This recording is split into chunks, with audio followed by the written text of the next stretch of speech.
अगर मैं आपसे पूछूं कि आपको पांडवों की सेना में से सिर्फ एक ही योद्धा का नाम बताना है, सिर्फ एक योद्धा का, जिसके बिना पांडवों के लिए महाभारत का युद्ध जीतना असंभव था, मैं जानता हूं कि आप सभी के जवाब में श्री कृष्ण का ही नाम होगा। जबकि महाभारत के युद्ध में श्री कृष्ण ने शस्त्र भी नहीं उठाया था और फिर भी श्री कृष्ण की वजह से ही पांडवों की इस युद्ध में विजय हुई। पर क्या आप लोग ये जानते हैं कि श्री कृष्ण को रणछोड़ के नाम से भी जाना जाता है, यानी कि रणभूमि छोड़कर भागने वाला। तो आखिर ऐसा क्या हुआ कि भगवान श्री कृष्ण को भी रणभूमि छोड़कर भागना पड़ा? तो आइए जानते हैं कि आखिर क्या है इसके पीछे की पूरी कहानी।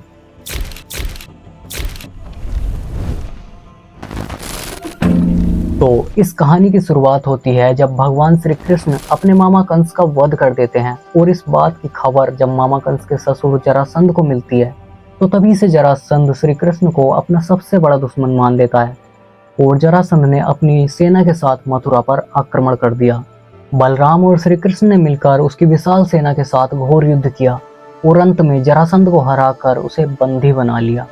लेकिन जरासंध का वध करने से श्री कृष्ण ने बलराम को रोक दिया और उसे जीवित छोड़ दिया, और ऐसा श्री कृष्ण ने कई बार किया। जरासंध श्री कृष्ण को मारने के लिए बार बार हमला करता रहा और श्री कृष्ण उसे हराकर बार बार जीवित छोड़ते रहे। और अब जरासंध को समझ आ गया था कि वो श्री कृष्ण का मुकाबला नहीं कर सकता। तब उसने यवन देश के राजा काल्यवन का सहारा लिया और उसे मथुरा पर आक्रमण करने के लिए कहा। दरअसल काल्यवन को भगवान शंकर का वरदान प्राप्त था, जिसके अनुसार ना तो कोई चंद्रवंशी और ना ही कोई सूर्यवंशी उसे मार सकता है, ना ही कोई अस्त्र शस्त्र से उसे मार सकता है, और ना ही कोई अपने बल से उसे परास्त कर सकता है। अपने इस वरदान के घमंड के कारण काल्यवन ने जरासंध की बात मान ली और उसने अपनी विशाल सेना के साथ मथुरा को घेर लिया। और उसने श्री कृष्ण के नाम एक संदेश भेजा और युद्ध के लिए केवल एक दिन का समय दिया। श्री कृष्ण ने उत्तर में भेजा कि युद्ध केवल कृष्ण और काल्यवन में हो, सेना को व्यर्थ ही क्यों लड़ाया जाए। और इस बात को काल्यवन ने स्वीकार कर लिया। अब जब श्री कृष्ण और काल्यवन युद्ध के लिए रणभूमि में पहुंचे तो श्री कृष्ण रणभूमि छोड़कर भागने लगे, तो काल्यवन भी श्री कृष्ण के पीछे भागा। भागते भागते श्री कृष्ण एक गुफा में पहुंच गए तो काल्यवन भी उस गुफा में घुस गया। गुफा में अंधेरा हुआ था और इस अंधेरी गुफा में काल्यवन जब श्री कृष्ण को ढूंढ रहा था तब उसकी नजर एक दूसरे सोते हुए व्यक्ति पर पड़ी, तो काल्यवन ने उसे कृष्ण समझकर कसकर लात मार दी और वो मनुष्य अपनी नींद से जाग उठा। और उसकी नजर जैसे ही काल्यवन पर पड़ी तो काल्यवन जलकर भस्म हो जाता है। और ये श्री कृष्ण के ही रचाई हुई लीला थी।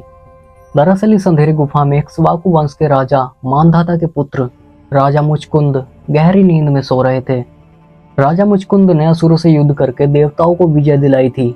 लगातार कई दिनों तक युद्ध की वजह से वो बहुत थक गए थे, इसीलिए देवराजेंद्र ने उनसे सोने के लिए आग्रह किया और वरदान दिया कि जो भी आपको निंद्रा से जगाएगा वो जलकर भस्म हो जाएगा। इसीलिए श्री कृष्ण ने ये लीला रची और उसी गुफा में प्रवेश किया जहाँ राजा मुचकुंद सोए हुए थे।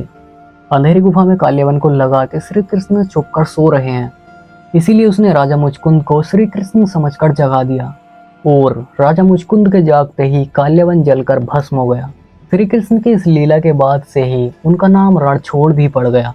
अब काल्यवन के मारे जाने से जरासंध की दुश्मनी और बढ़ गई, मगर श्री कृष्ण ने जरासंध को मारने की युक्ति भी सोच ली थी।